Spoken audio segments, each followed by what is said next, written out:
नमस्ते। ओम शांति। आज की प्रेरणादायक कहानी है बूढ़ा और घोड़ा। एक गांव में एक गरीब बूढ़ा रहता था। वह बहुत गरीब था, फिर भी उनके पास एक सुंदर सफ़ेद घोड़ा था। इसके कारण राजा के लोग भी उनसे ईर्ष्या करते थे।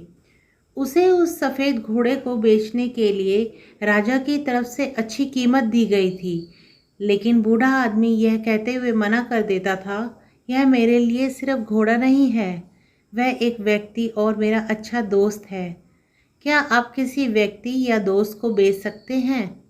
नहीं, यह मेरे लिए संभव नहीं है।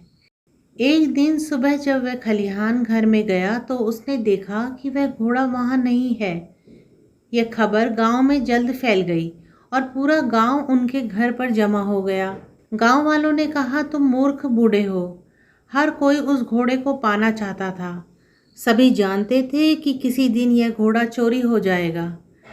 आप उस घोड़े को अच्छी कीमत पर बेच सकते थे, फिर भी आपने उसे रखा। अब घोड़ा चला गया है, यह आपका दुर्भाग्य है।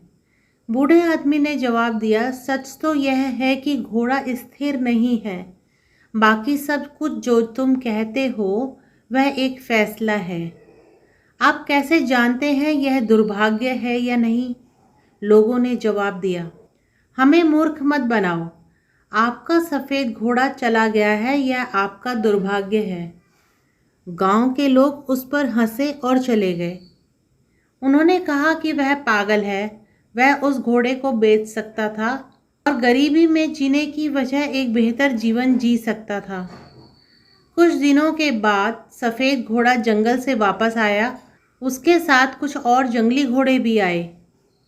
गांव के लोग फिर भी उनके घर पर इकट्ठा हो गए और बोले, आप सही थे, यह दुर्भाग्य नहीं बल्कि आशीर्वाद है। अब आपके पास और भी सुंदर घोड़े हैं, आप उन्हें प्रशिक्षित कर सकते हैं और बेच सकते हैं। बूढ़े ने उत्तर दिया, फिर से आप बहुत दूर जा रहे हो।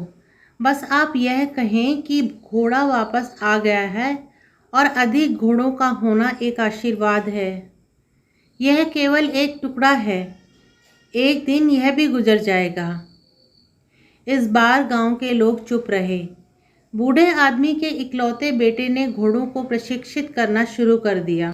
कुछ दिनों के बाद उन जंगली घोड़ों को प्रशिक्षण देने के दौरान बूढ़े का बेटा घोड़े से गिर गया और उसके पैर टूट गया। इस बात को सुनकर गांव के लोग इकट्ठा हो गए और बोले, आप ठीक कह रहे थे, अधिक घोड़े होना कोई आशीर्वाद नहीं है। अब तुम्हारा बेटा इससे घायल हुआ है, इस बुढ़ापे में अपने अपाहिज बेटे का क्या करोगे? बूढ़े ने उत्तर दिया, इतनी दूर मत जाओ, इतना ही कहो कि मेरे बेटे की टांग टूट गई है। कौन जानता है कि यह दुर्भाग्य है या आशीर्वाद, किसी को नहीं मालूम।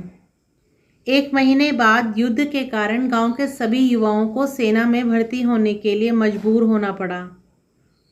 इसीलिए युवाओं के माता और पिता, गांव के सभी लोग रो रहे थे। गांव के लोग बूढ़े आदमी के पास आए और कहा, हमारे बेटे हमेशा के लिए चले गए। आपके बेटे की चोट लगना वरदान साबित हुई है। कम से कम वह जिंदा है और आपके साथ रह रहा है। बूढ़े ने उत्तर दिया, कोई नहीं जानता, इतना ही कहो हमारे बेटे को सेना में भर्ती होने के लिए मजबूर किया गया और आपके बेटे को मजबूर नहीं किया गया। लेकिन कोई नहीं जानता यह आशीर्वाद है या दुर्भाग्य, केवल भगवान जानता है।